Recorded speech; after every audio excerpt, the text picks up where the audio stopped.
وعباد الرحمن وعباد الرحمن الذين يمشون. السلام عليكم ورحمة الله وبركاته. إن الحمد لله نحمده ونستعينه ونستغفره ونعوذ بالله من شرور أنفسنا ومن سيئات أعمالنا. من يهد الله فلا مضل له ومن يضلل فلا هادي له. أشهد أن لا إله إلا الله وحده لا شريك له وأشهد أن محمدا عبده ورسوله صلى الله عليه وعلى آله وأصحابه ومن تبعهم بإحسان إلى يوم الدين وسلم تسليما كثيرا. أما بعد، يا أيها الذين آمنوا اتقوا الله حق تقاته ولا تموتن إلا وأنتم مسلمون. يا أيها الناس اتقوا ربكم الذي خلقكم من نفس واحدة وخلق منها زوجها وبث منهما رجالا كثيرا ونساء واتقوا الله الذي تساءلون به والأرحام إن الله كان عليكم رقيبا. يا أيها الذين آمنوا اتقوا الله وقولوا قولا سديدا يصلح لكم أعمالكم ويغفر لكم ذنوبكم ومن يطع الله ورسوله فقد فاز فوزا عظيما. أما بعد. Alhamdulillah, kita masih diberikan kenikmatan oleh Allah Subhanahu wa taala untuk duduk di majelis ilmu, yaitu salah satu ibadah yang sangat mulia. Dan alhamdulillah, kita masih dalam pembahasan Syarh Sadatsatil Usul, syarah tiga pokok-pokok, tiga pilar, yang mana tiga pilar ini akan ditanya di alam kubur kelak, insyaallah. Setelah al-muallif rahimahullah menyebutkan muqaddimah tentang tiga pilar, kemudian al-muallif rahimahullah menyebutkan pilar pertama, pilar kedua, pilar ketiga. Yang alhamdulillah kita sudah memasuki al-aslul awal, tentang pilar pertama, asal pertama, pokok pertama, yaitu ma'rifatullah, mengenal Allah Subhanahu wa taala. Yang mana disebutkan sebelumnya bahwasanya bagaimana mengenal Allah dengan ayat-ayatnya, tanda-tandanya, dan juga makhluk-makhluknya, dan juga makhluk-makhluknya, ciptaan-ciptaannya. Kemudian al-muallif rahimahullah menyebutkan tafsir al-ma'bud, atau menyebutkan dalil tentang ar-rabb huwal ma'bud. Al-muallif rahimahullah mengatakan war-rabbu huwal ma'bud, dan rabb itu adalah al-ma'bud, yang disembah. Ar-rabb huwal ma'bud, yang disembah. Dan ini mengisyaratkan ayat sebelumnya, yang surat Al-A'raf ayat 254, Inna rabbakumullah alladzi khalaqas samawati wal ard. Sesungguhnya Rabb kalian adalah Allah yang menciptakan langit dan bumi pada 6 hari. Kemudian istiwa di atas arsy, malam menutupi siang, yang diikuti dengan cepat. Dan juga menciptakan matahari, bumi, bintang, yang semuanya tunduk dengan perintahnya. Ketahuilah bagi Allah al-khalqu wal amr, penciptaan dan perintah. Tabarakallahu rabbul alamin, maha suci Allah, Rabb semesta alam. Maka ar-rabb huwal ma'bud, Rabb itu adalah yang disembah. Maksudnya apa? Yaitu yang berhak disembah. Maknanya bukan semua yang disembah itu Rabb. Maka al-alihah, sesembahan yang disembah selain Allah dan dijadikan yang menyembahnya itu adalah Tuhan selain Allah, itu bukan Rabb. Jadi sini ar-Rabb wal ma'bud maksudnya adalah Allah Subhanahu wa taala. Ar-Rabb adalah al-Khaliq, al-Malik, al-Mudabbir li jami'il umur. Rabb, makna Rabb adalah Al-Khaliq, sang pencipta, Al-Malik, yang memiliki. al-mudabbir li jami'il umur, yang mengatur semua perkara, yang mengatur semua urusan. Baik.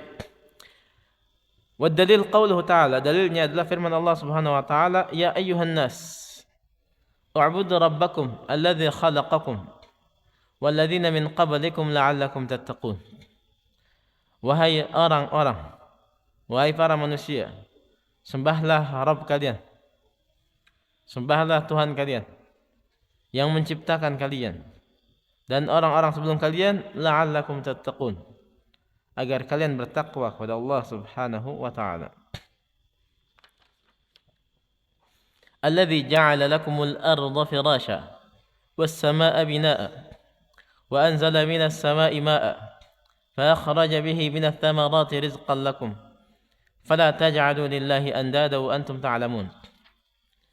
Wahai para manusia, sembahlah Rabb kalian yang menciptakan kalian dan orang-orang sebelum kalian agar kalian bertakwa, juga yang menjadikan bagi kalian bumi sebagai hamparan dan langit sebagai bangunan atau tiang bangunan, wa anzala minas sama'i ma'a, dan menurunkan dari langit air, fa akhraja bihi minats thamarati rizqa, kemudian mengeluarkan dengan hal tersebut tumbuh-tumbuhan. Setelah menurunkan air dari langit, mengeluarkan tumbuh-tumbuhan dari bumi, rizqan lakum, sebagai rezeki bagi kalian, sebagai pemberian bagi kalian, sebagai kenikmatan bagi kalian, mata'al lakum wa li'an'amikum, kenikmatan bagi kalian dan juga binatang-binatang ternak kalian. Fala taj'alu lillahi andada wa antum ta'lamun. Ketika Allah Subhanahu wa taala menyebutkan sifat-sifat rububiyah Allah Subhanahu wa taala, menciptakan kalian, menciptakan semua makhluk sebelum kalian, menciptakan langit, menjadikan bumi hamparan, menjadikan langit bangunan, menurunkan air dari langit, kemudian setelah hujan menumbuhkan tumbuhan. Ketika menyebutkan sifat-sifat rububiyah Allah, maka konsekuensinya apa? Fala taj'alu lillahi andada, maka janganlah kalian menjadikan bagi Allah tandingan-tandingan, wa antum ta'lamun, dan kalian mengetahuinya. Jadi Allah yang memiliki sifat rububiyah, menciptakan semua alam semesta, maka konsekuensinya jangan nyembah selain Allah. Kok nyembah patung? Padahal yang ciptakan kamu Allah, ciptakan bumi Allah, menciptakan langit Allah, menciptakan matahari Allah, menciptakan bintang-bintang Allah. Fala taj'alu lillahi andada wa antum ta'lamun. Maka janganlah kalian jadikan bagi Allah tandingan-tandingan. Wa antum ta'lamun, sedangkan kalian tahu. Antum ta'lamun. Kalian tahu bahwasanya tidak ada tandingan bagi Allah, dan bahwasanya dengan tangan Allah lah penciptaan, memberikan rezeki, mengatur alam semesta. Maka janganlah kalian jadikan bagi Allah syirik, sekutu dalam beribadah kepadanya. Baik. Qala Ibnu Katsir rahimahullah taala. Ibnu Katsir rahimahullah berkata, Ibnu Katsir adalah yang masyhur, memiliki kitab tafsir fenomenal, tafsir Ibnu Katsir. Tafsir Ibnu Katsir, yaitu Imaduddin Abul Fida Ismail ibn Umar Al-Qarashi Ad-Dimashqi Al-Hafidh, yang masyhur, yang memiliki tafsir dan karangan-karangan lainnya, Tarikh, Al-Bidayah wa Nihayah, dan juga kitab-kitab hadis juga, dan salah seorang murid dari Ibnu Taimiyah rahimallah al-jami'. Wafat tahun 774. Ibnu Katsir berkata, al-khaliq li hadhihi al-ashya' huwa al-mustahiq lil ibadah. Al-khaliq li hadhihi al-ashya' huwa al-mustahiq lil ibadah. Yang menciptakan sesuatu-sesuatu ini, bumi, langit, bintang, bulan, dan lain-lain, dialah yang berhak untuk disembah. Dialah yang berhak untuk diibadahi. Kemudian al-mu'allif rahimahullah menyebutkan, wa anwa'ul ibadah allati amara Allah biha, dan macam-macam ibadah yang Allah perintahkan terhadapnya, Kemudian muallif rahimahullah menyebutkan beberapa ibadah semuanya. Yang mana maksudnya apa? Wajib bagi kita menyembah Allah semata, tidak ada sekutu baginya. Kemudian menyebutkan ibadah-ibadah mithlul Islam, seperti Islam wal iman wal ihsan. Islam, iman, ihsan. Islam, iman, ihsan. Kemudian menyebutkan ibadah-ibadah lainnya yang masuk ke tiga ini. Yang mana tiga hal tersebut, Islam, iman, ihsan, disebutkan dalam hadis Jibril. Islam, iman, ihsan disebutkan dalam hadis Jibril. Ketika Jibril datang kepada Rasulullah SAW bertanya, ya Rasulullah, akhbirni an Islam, kabarkan kepada aku tentang Islam. Kemudian Rasulullah SAW menyebutkan rukun-rukun Islam. Kemudian bertanya lagi, akhbirni anil iman, kabarkan kepadaku tentang iman. Kemudian Rasulullah SAW menyebutkan rukun-rukun iman. Kemudian Rasulullah ditanya lagi SAW, akhbirni anil ihsan, kabarkan kepadaku tentang ihsan.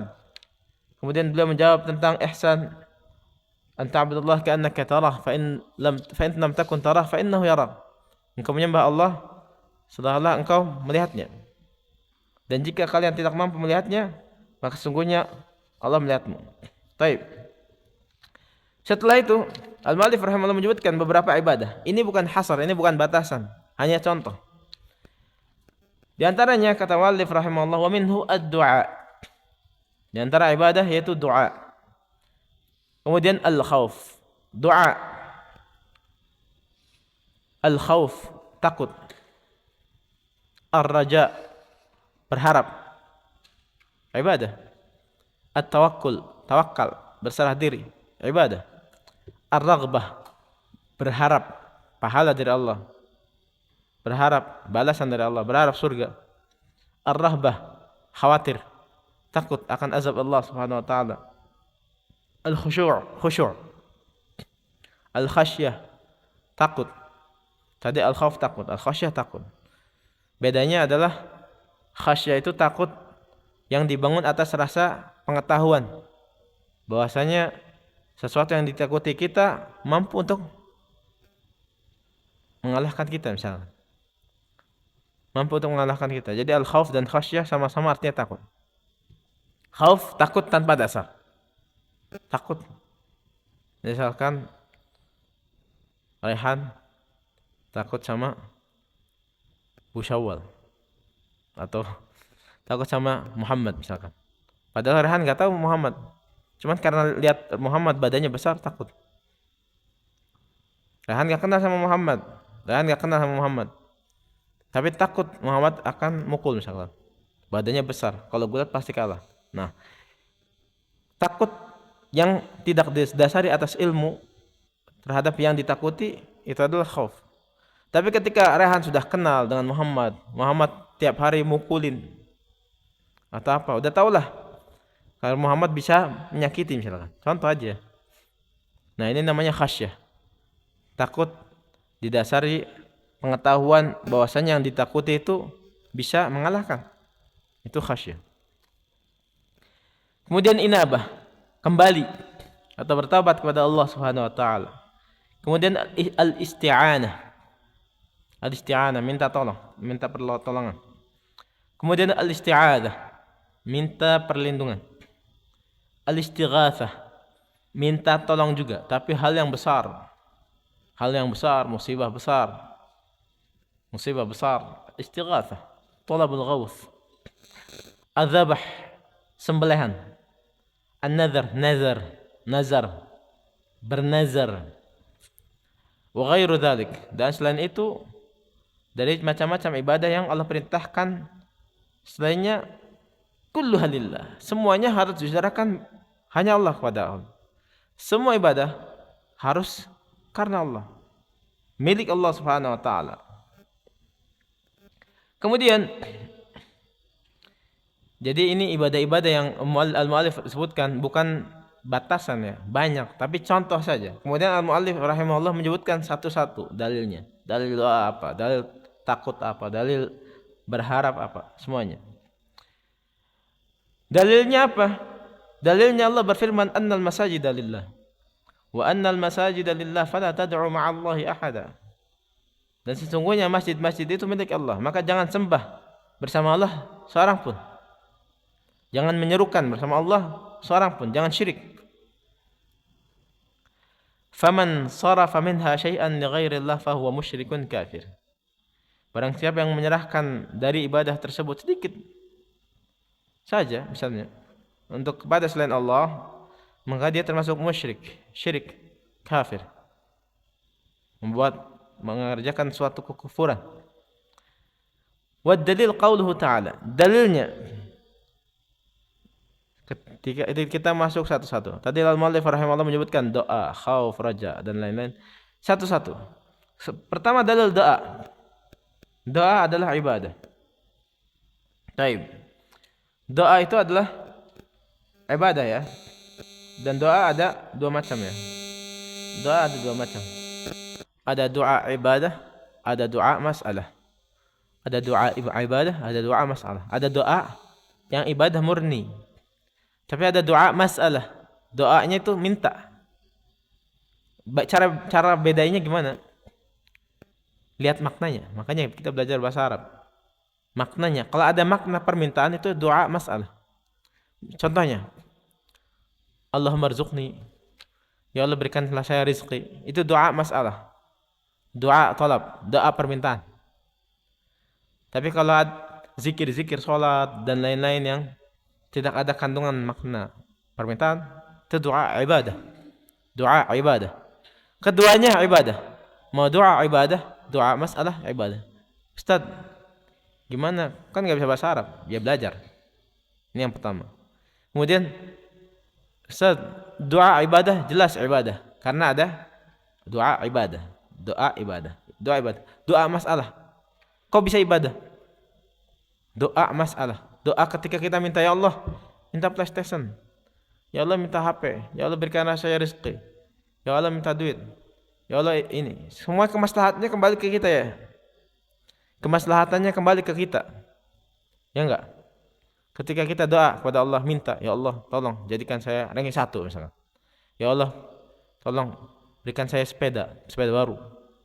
Kemaslahatannya ke kita. Letak ibadahnya dari mana? Letak ibadahnya adalah karena dia menunjukkan dia itu butuh kepada Allah Subhanahu wa taala. Butuh kepada Allah Subhanahu wa taala. Tahu Allah bisa menunaikan semuanya. Ketika seorang hamba menunjukkan iftiqar lillah, kebutuhan kepada Allah, termasuk ibadah. Dan Allah senang ketika hamba sering meminta, sering berdoa kepada Allah. Dan Allah janjikan balasan. Wa qala rabbukum ud'uni astajib lakum. Rabb kalian berkata, ud'uni, berdoalah kepadaku. Astajib lakum, maka aku akan jawab. Bahkan orang yang tidak mau berdoa disebut sombong. Innal ladzina yastakbiruna 'an ibadati. Sesungguhnya orang-orang yang sombong terhadap ibadahku. Maksudnya berdoa kepadaku. Maka di sini disebut doa adalah ibadah. Sayadkhuluna jahannam madakhirin. Dia akan masuk neraka jahanam dengan tersungkur. Nah, dalil doa termasuk ibadah. Atau juga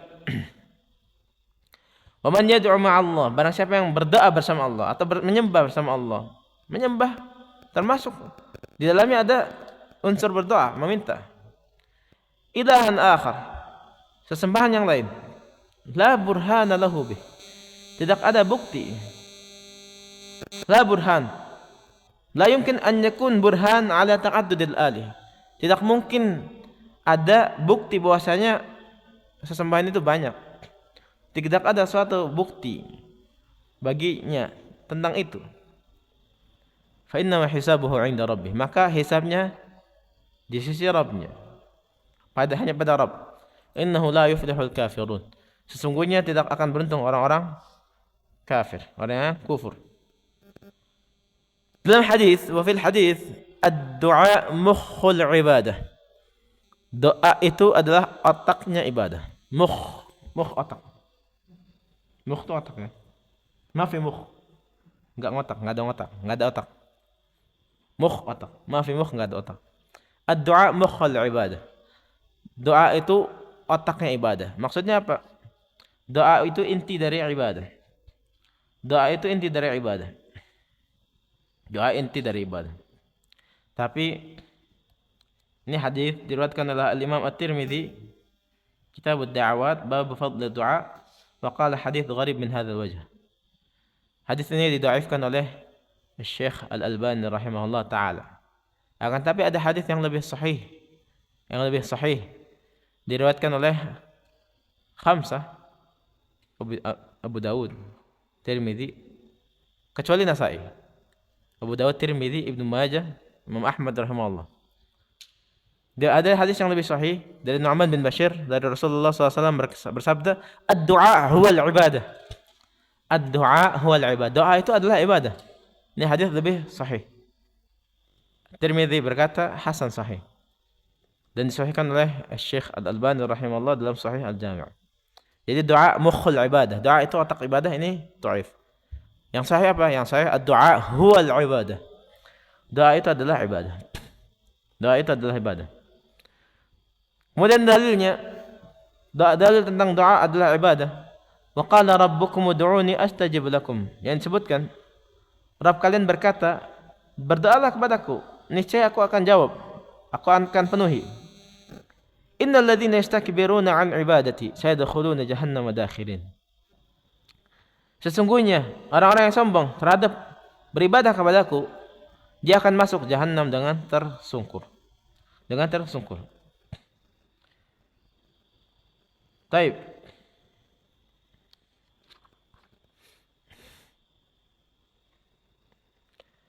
Doa ibadah. Maka orang yang berdoa kepada selain Allah terhadap sesuatu atau dengan sesuatu atau meminta sesuatu yang tidak akan mampu menjawabnya kecuali Allah, maka dia musyrik. Syirik, kafir. Sama saja yang diminta itu hidup ataupun meninggal. Kalau meninggal sudah jelas. Kalau hidup misalkan diminta sesuatu yang tidak mampu untuk dijawab kecuali Allah, termasuk kesyirikan. Kesyirikan. Tapi orang yang berdoa, doa artinya pasti mintalah, minta. Minta kepada yang hidup. Tapi yang hidup itu mampu untuk menjawabnya. Seperti contohnya, wahai fulan, berikan saya makan misalnya. Wahai fulan, berikan saya minum.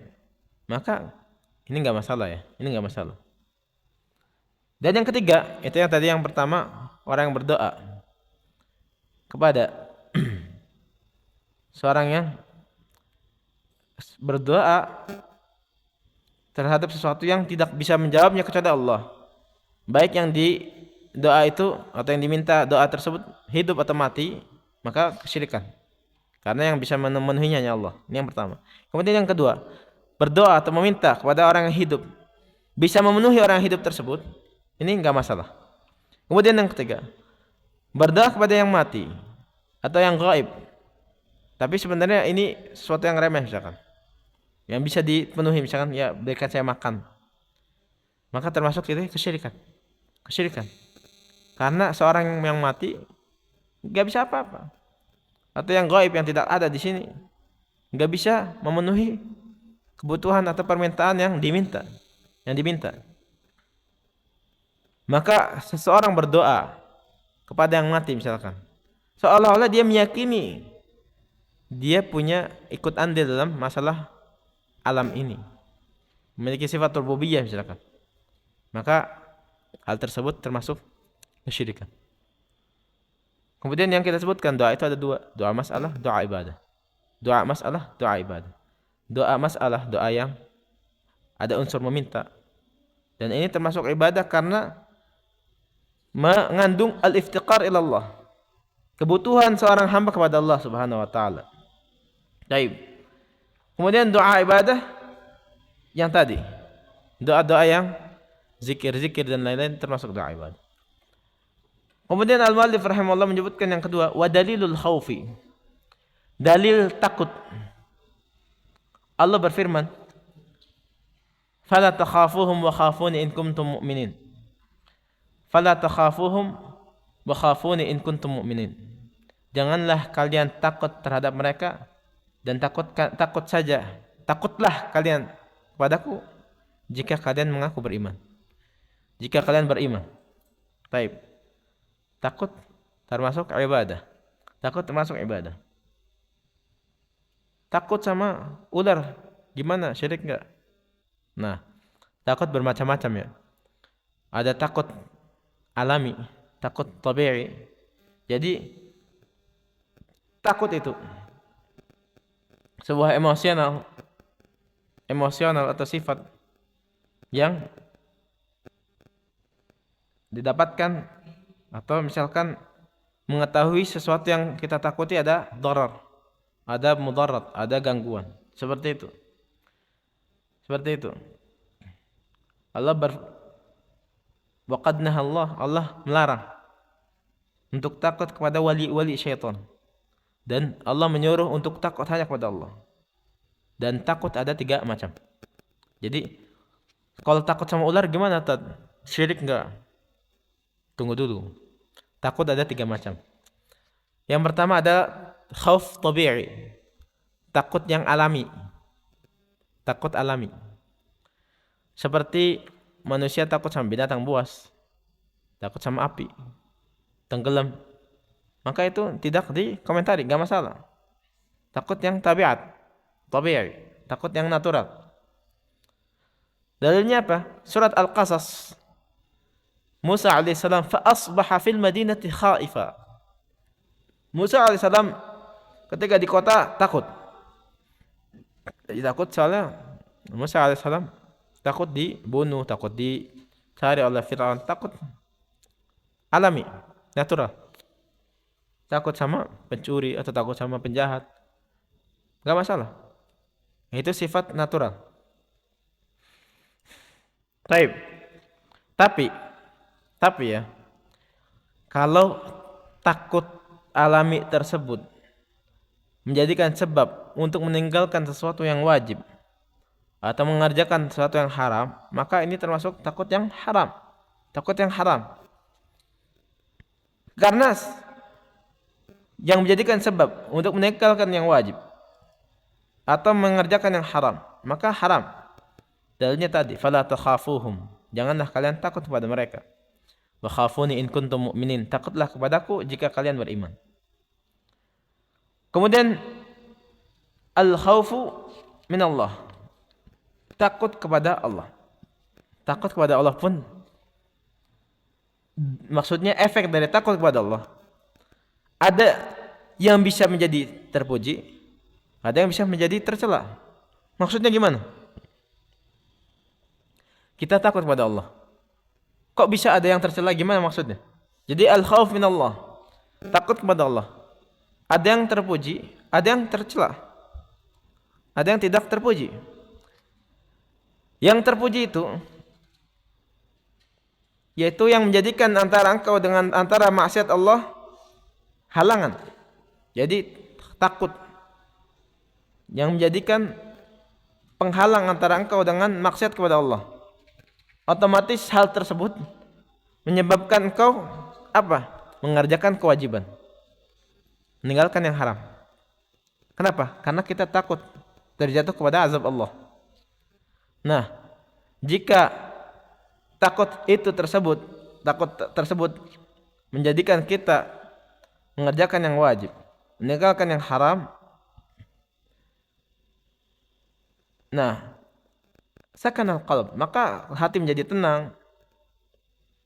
Kemudian menjadikan senang terhadap nikmat-nikmat Allah dan juga mengharapkan pahala dari Allah. Ini takut yang terpuji.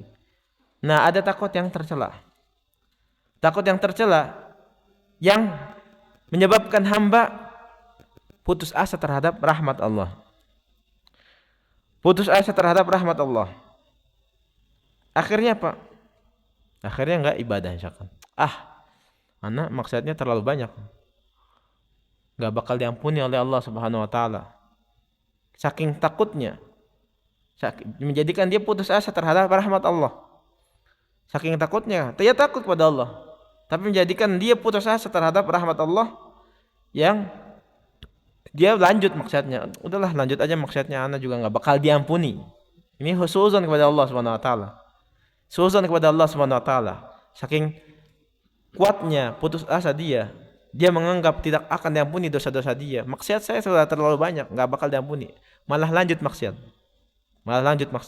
Nah, ini takut yang tercela. Baik. Tadi yang pertama ada khauf tabi'i. Takut natural, takut alami. Kemudian yang kedua ada khauful ibadah.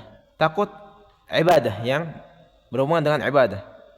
Yaitu seorang itu takut yata'abbad bil khauf, beribadah dengan takut tersebut. Maka ini tidak boleh diserahkan kecuali kepada Allah Subhanahu wa taala. Dan ketika menyerahkannya kepada selain Allah termasuk syirik besar. Kemudian yang ketiga ada khaufus sir. Takut sir itu rahasia atau tersembunyi. Seperti seorang takut kepada penghuni kuburan atau wali yang jauh, atau misalkan orang biasanya pun mau naik gunung punten takutnya kepada jin misalkan, padahal la yu'athir fi, tidak berefek bagi dia, tapi dia takut sir, rahasia, sir itu tersembunyi. Atau ulama menyebutkan ini juga termasuk dari kesyirikan. Insyaallah kita lanjutkan setelah azan. Fadhal.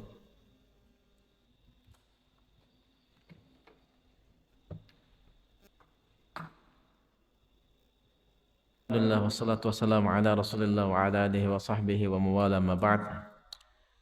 Baik, kemudian al-muallif rahimahullah menyebutkan wa dalilur raja, dalil berharap termasuk ibadah kepada Allah adalah firman Allah Subhanahu wa taala, "Faman kana yarju liqa'a rabbih falyamal 'amalan shalihan wa la yusyrik bi ibadati rabbih ahada." Barang siapa yang berharap bertemu kepada Rabbnya, maka hendaklah dia beramal saleh dan tidak syirik dengan peribadatan Rabbnya seorang pun. Ar-raja, berharap, yaitu tama'ul insan fi amrin qaribil manal.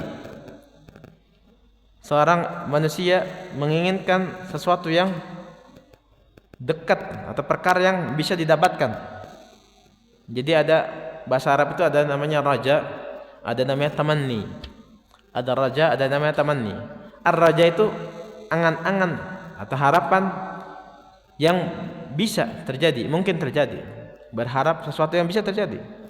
Tapi kalau tamanni, angan-angan yang mustahil terjadi atau susah banget. Makanya laitani kuntu turaba. Aku berangan-angan aku menjadi tanah, sesuatu yang mustahil misalkan. Tapi kalau raja berharap sesuatu yang bisa didapatkan. Jadi kalau dalam bahasa Arab ada taraji sama tamanni, atau ada raja, ada tamanni. Raja itu harapan yang bisa terjadi. Tamanni harapan atau angan-angan yang mustahil terjadi atau yang susah banget terjadi. Baik. Raja yang dibarengi atau terkandung di dalamnya kehinaan, tunduk, maka tidak boleh diserahkan kecuali hanya kepada Allah Subhanahu wa taala, dan menyerahkannya kepada selain Allah termasuk syirik. Bisa termasuk syirik kecil, bisa termasuk besar, tergantung hati yang berharapnya, tergantung hati yang seorang yang berharapnya. Baik. Kemudian raja, harapan juga ada dua macam. Ada yang mahmud, ada yang madmum, ada yang terpuji, ada yang tercela. Ada yang terpuji, ada yang tercela. Yang terpuji la yakun illa liman amila bi ta'atillah wa raja thawabaha, yaitu orang yang berharap itu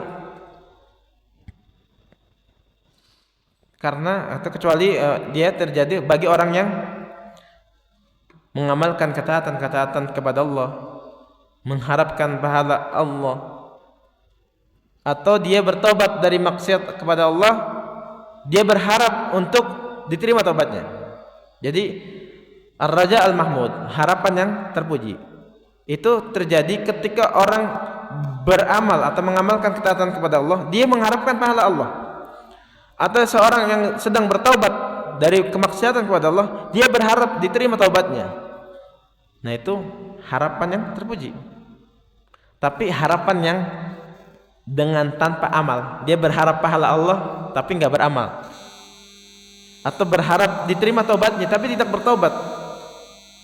Jadi raja, harapan tanpa amalan, maka itu termasuk ghurur, tipu daya doang, atau tamanin madmum, angan-angan yang tercela. Angan-angan yang tercela, dia berharap tapi nggak beramal, berharap pahala banyak tapi nggak beramal, berharap pingin surga firdaus tapi nggak berusaha, berharap pingin dosa-dosanya diampuni tapi dia tidak bertaubat misalkan. Itu angan-angan palsu, harapan palsu. Makanya disebutkan hadis dhaif tapi bagus maknanya. Al-qayyis man dana nafsahu wa amila lima ba'da al-maut. Al-ajiz man tabi'a nafsahu hawaha wa tamanna 'ala Allahil amani. Al-qayyis, orang yang cerdas. Al-qayyis, orang yang cerdas. Man dana nafsahu, barang siapa yang orang yang bisa menyetir hawa nafsunya, nyetir dirinya, diajak ibadah, diajak taat, diajak apa, bisa nyetir dirinya sendiri, diajak rajin. Orang-orang tidur dia rajin ngapal Quran. Man dana nafsahu, orang yang bisa menyetir dirinya, hawa nafsunya. Al-qayyis man dana nafsahu wa amila lima ba'dal maut, dan dia beramal untuk yang setelah mati aja. Capek-capek amal dunia buat dunia misalkan. Itulah anak yang mengamalkan amalan yang untuk setelah kematian. Itu orang yang cerdas. Setir hawa nafsunya, dia amal yang paling banyak ya untuk kematian. Ibadahnya banyak, puasa, zakat, sedekah dan lain-lain. Itu orang yang cerdas, nyetir hawa nafsunya. Otaknya untung rugi. Kira-kira ini manfaat nggak buat akhirat? Manfaat, lakuin. Kira-kira ini manfaat nggak buat akhirat? Nggak manfaat, udah kerjakan yang manfaat. Misalkan seperti itu. Atau beramal hubungan dengan dunia tapi niatnya akhirat. Tidur, niatkan karena untuk ingin bangun sholat tahajud, sholat subuh. Makan, niatkan untuk bisa kuat beribadah. Nah, al-qayyis man dana nafsahu wa amila lima ba'dal maut. Orang yang cerdas itu orang yang bisa menyetir hawa nafsunya dan mengamalkan amalan untuk setelah mati. Wal ajiz, orang yang lemah. Orang yang lemah. Man tabi'a nafsahu, orang yang selalu ngikuti nafsunya. Nafsunya pengen maksiat, ikuti. Pengen minum khamar, ikuti. Pengen malas-malasan, ikuti. Man tabi'a nafsahu, selalu ngikutin hawa nafsunya. Hawaha, mencintainya. Wa tamanna 'ala Allahil amani, berangan-angan kepada Allah dengan angan-angan yang sangat banyak. Pengen pahala dari Allah, gak beramal soleh. Pengen surga firdaus, tidak maksimal ibadahnya. Pengen diterima taubatnya, masih maksiat terus. Cuman angan-angan saja, tapi tidak ada amalan. Tamanna 'ala Allahil amani. Baik. Kemudian wa dalilut tawakkul. Dalil tawakal termaksud ke ibadah kepada Allah Subhanahu wa taala. Wa 'ala Allahi fatawakkalu in kuntum mu'minin. Dan kepada Allah lah kalian bertawakal jika kalian beriman kepada Allah Subhanahu wa taala. Baik. Tawakal termasuk ibadah kepada Allah Subhanahu wa taala. Tawakal itu apa? Al-i'timad alaih. Jadi tawakal itu tawakkul ala syai', bertawakal terhadap sesuatu, yaitu menyandarkan diri kepadanya. Berarti tawakkal ala Allah apa? Al-i'timad ala Allah kifayatan wa hasban fi jalbil manafi' wa daf'il madar, yaitu menyandarkan diri pada Allah atau percaya kepada Allah Subhanahu wa taala, merasa cukup pada Allah dalam mencari manfaat atau mendapatkan manfaat dan menghilangkan mudarat. Dan juga ketika disebutkan tawakal, kita berserah diri kepada Allah, bergantung pada Allah, itu termasuk tamamul iman, kesempurnaan iman, karena kita semua perkara kita disandarkan kepada Allah. Itu tawakal. Dan tentunya Tawakal dibarengi dengan akhdhil asbab. Misalkan kita bertawakal mencari dunia, mencari penghasilan. Tawakal itu al-i'timad 'ala Allah ma'a badlil asbab. Menyandarkan diri kepada Allah dengan mengerjakan sebabnya. Bukan tawakal pengen rezeki tidak mencari sebabnya, tidak kerja, tidak apa. Itu namanya tawakul. Tawakul menyandarkan diri saja, tawakul. Jadi ada tawakul enggak ada tasydidnya, ada madnya, tawakul. Ada tawakkul pakai tasydid. Itu ada sebab. Kalau tawakkul atau tawakal itu berserah, menyandarkan diri kepada Allah. Berserah diri kepada Allah tapi mengerjakan sebabnya. Tawakul menyandarkan diri doang tapi tidak mengerjakan sebab. Wa 'ala Allahi fatawakkalu in kuntum mu'minin. Kepada Allah lah kalian bertawakal jika kalian beriman. Seorang hamba jika jujur dia menyerahkan diri atau mempercayakan sesuatu kepada Allah, maka Allah akan mencukupkannya. Dalilnya apa? Wa may yatawakkal 'ala Allah fa huwa hasbuh. Barang siapa yang bertakwakal kepada Allah, fa huwa hasbuh. Ai kafihi, Allah akan mencukupkan diri. Kemudian Allah akan memberikan sesuatu yang dia tawakalkan.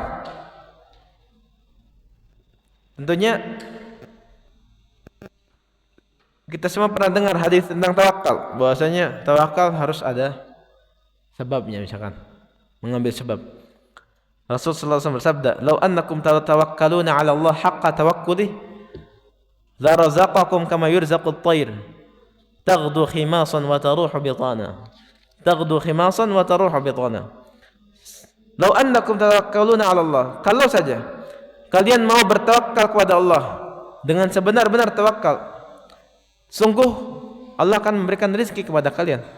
La razaqakum kama yurzaqut tayr, sebagaimana burung diberikan rezeki. Lihat burung yang berterbangan bagaimana? Taghdu khimasan, pagi hari pergi dalam keadaan perut kosong. Wa taruhu bitana, pulang sore harinya perut dah kenyang. Itu burung ya. Kita lihat aja ayam lah. Lihat ayam. Misalkan anggap nggak dikasih makan, buka aja kandangnya, keluar, pulang-pulang udah penuh temboloknya. Allah yang berikan rezeki. Allah yang berikan rezeki. Ayam kadang nggak dikasih makan tapi pulang-pulang penuh temboloknya kan? Allah. Wa ma min dabbatin illa 'ala Allahi rizquha. Tidak ada binatang yang atau makhluk di atas bumi ini kecuali bagi Allah yang memberikan rezeki. Kalau saya takut akan rezeki, kita hanya mengambil sebab untuk mencarinya. Seperti itu. Taib.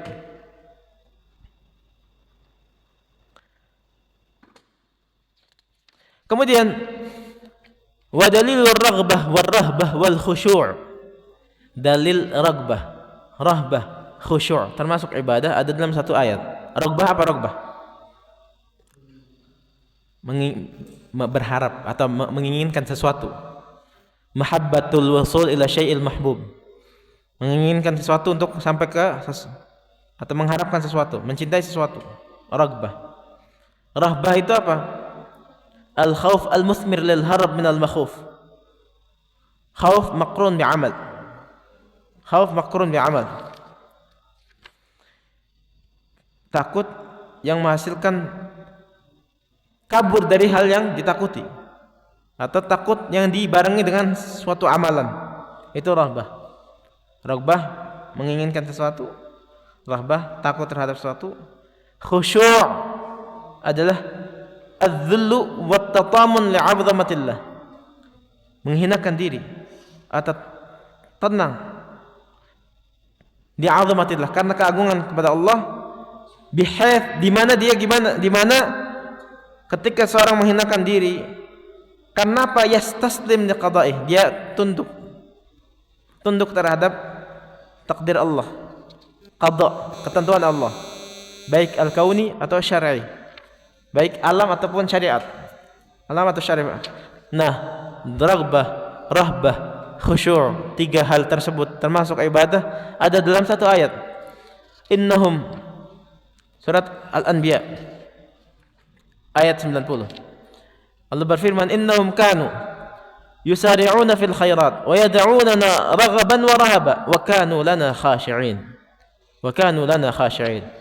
Sesungguhnya mereka itu yusari'una fil khairat, berlomba-lomba dalam mengerjakan kebaikan. Wa yad'unana, dan berdoa kepada kami. Raghaban wa rahaba, raghaban berharap, wa rahaba takut. Wa kanu lana khashi'in, dan mereka itu khusyuk, tunduk. Innahum kanu yusari'una. Nah, ketika mereka berlomba-lomba, kemudian yad'unana, berdoa kepada kami, raghaban wa rahaba, perlu harap dan juga harap dan takut, harap takut, dua. Yad'unana, berdoa kepada kami, yang mana doa di sini mencakup doa ibadah dan juga doa masalah. Maka mereka yad'una Allah, berdoa kepada Allah, raghbah fima indahu, mengharap apa yang di sisi Allah, wa tama'an fi thawabihi, dan mengharap atau menginginkan pahala dari Allah. Kemudian rahaba, takut. Takut apa? Takut iqab Allah, hukuman Allah, dan juga takut efek dari dosa-dosa mereka. Makanya seorang mukmin harus berharap kepada Allah. Itu memiliki dua hal, takut dan harap. Takut dan harap. Jadi takut dan harap itu seperti dua sayap burung. Jadi ibadah itu harus ada tiga ya. Pertama al-mahabbah, ibadah itu karena cinta kepada Allah. Tapi harus dibarengi dengan khauf wa raja, takut dan berharap. Takut dan berharap. Kata ulama, takut dan harap itu seperti dua sayap burung. Kalau tidak ada salah satunya, maka jomplang. Tidak ada khauf, tidak ada salah satu sayap, nggak bisa terbang. Tidak ada raja, tidak ada harap, tidak ada takut, nggak bisa terbang. Tidak ada raja, harapan, nggak bisa terbang. Jadi harus ada dua-duanya, khauf war raja, takut dan harapan. Makanya disebutkan oleh Ibnu Utsaimin rahimahullah, seorang mukmin itu harus punya dua ini, khauf dan raja, ketika beribadah kepada Allah, takut dan berharap. Nah, bagaimana caranya? Kapan dia itu mengedepankan atau membesarkan harapannya, membesarkan segi harapannya? Kapan dia membesarkan segi takutnya? Yang mana banyak para ulama mengatakan harus sama antara khauf dan raja, harus seimbang, atau lebih dibesarkan harapannya ketika begini, atau lebih dibesarkan rasa takutnya ketika begini.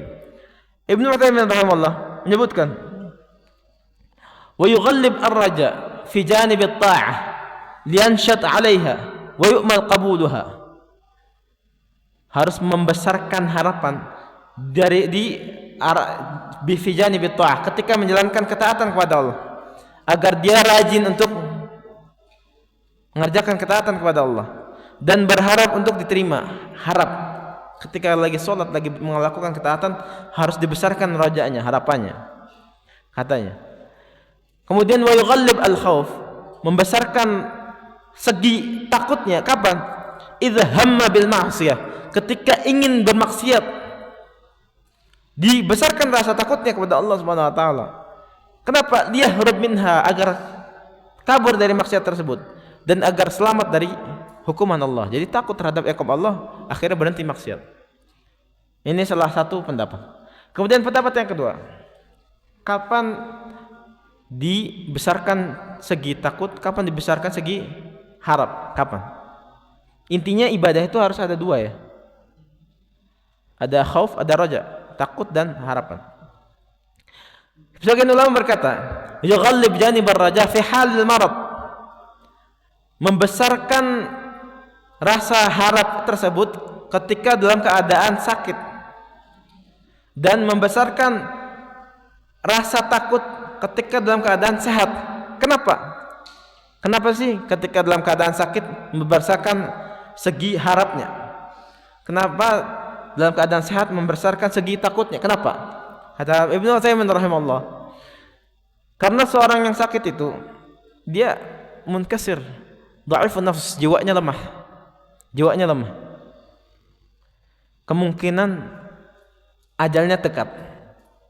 Kemudian dia meninggal. Dan dia husnuzan kepada Allah Subhanahu wa taala.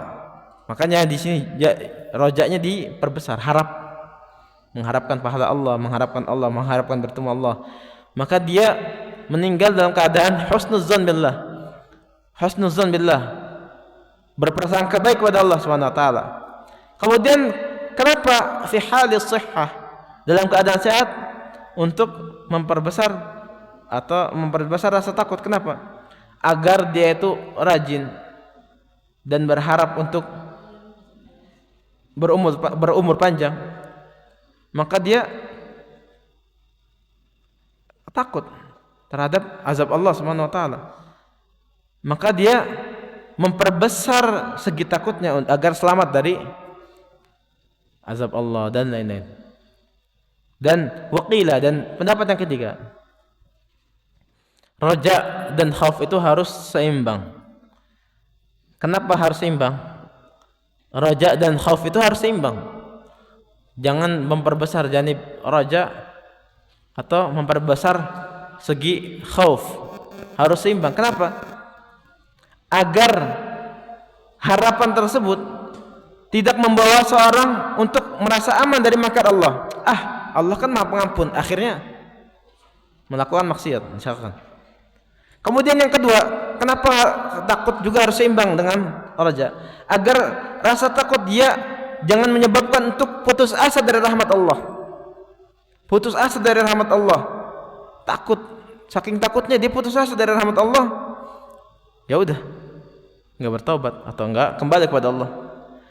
Wakilahuma qabihun muhlik li sahibihi, dan keduanya buruk dan membuat sengsara untuk pelakunya, membuat sengsara. Jadi khauf dan raja itu harus seimbang katanya, harus seimbang.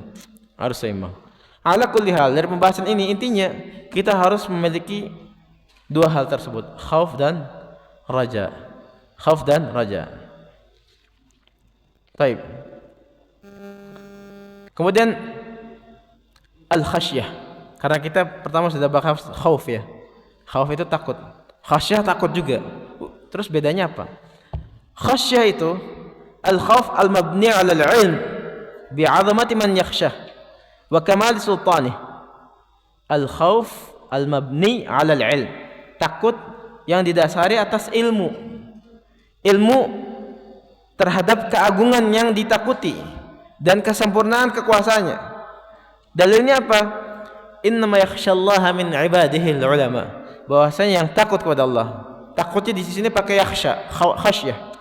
Bahwasanya yang takut kepada Allah dari hamba-hambanya adalah para ulama yang memiliki ilmu. Yaitu al-ulama bi'azamati, orang-orang yang memiliki ilmu terhadap keagungan Allah dan kesempurnaan kekuasaannya. Maka khasyah itu lebih khusus dibandingkan khauf. Khauf takut tanpa mendasar, umum lah. Khasyah takutnya khusus, takut atas dasar ilmu. Dan macam-macam khasyah sama dengan macam-macam khauf. Ada khasyah tabi'iyah, khasyah ibadah, dan lain-lain. Baik, mungkin kita cukupkan sampai di sini. Naktafi bihadzal qadar wa nakhtatim bidu'a kafaratil majlis. Subhanakallahumma wa bihamdik, asyhadu an la ilaha illa anta, astaghfiruka wa atubu ilaik. Wa sallallahu ala nabiyyina Muhammadin wa ala alihi wa sahbihi wa sallam. Wassalamualaikum warahmatullahi wabarakatuh.